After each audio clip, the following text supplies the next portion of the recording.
ஒரு எம்பி கௌரவ எம்பி அவர்கள் பேசிக்கொண்டு சொல்லியிருக்கிறார். 33 வருடங்களுக்கு முன்னால் மறைந்து போன கொல்லப்பட்ட ரணசிங்க பிரேமதாஸ் அவர்கள் மீண்டும் எழுந்து வந்து அவர் மகன் இங்கே இருக்கிறார். அவர் வந்து இங்கே மலைய மக்கள் சார்பாக அவர் காலகட்டத்திலே கட்டிய வீடுகளிலே மலையவர்கள் கட்டவில்லை என்ற காரணத்தினாலே மன்னிப்பு கேட்க வேண்டும் சொன்னார். வேடிக்கையாக இருக்கிறது, வினோதமாக இருக்கிறது.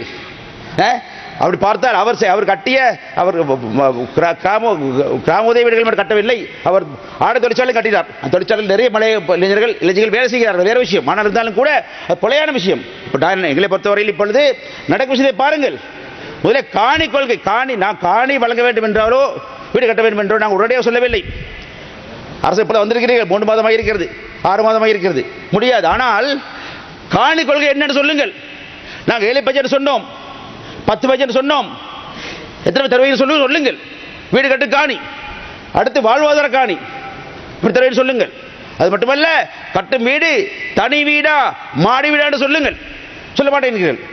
சொல்ல மறுத்துவிட்டு அதெல்லாம் மூடி மறுத்துவிட்டு பேசாமல் பதிலளிக்காமல்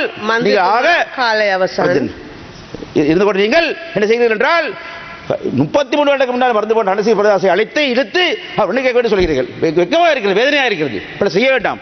ஆகவே திட்டு தீர்க்காமல் தேர்தல் காலங்களில் பேசிய முறையில் பேசாமல் அழுது வடியாமல் ஒப்பறி வைக்காமல் ஓரமிடாமல் தயவு செய்து நீங்கள் என்ன செய்ய சொல்லுங்கள். இதுவரை மலையவர்களுக்கு ஒன்றுமே செய்யவில்லை, பேச்சுத்தான். பேச்சிலாவது கொள்கை அறிவியுங்கள்.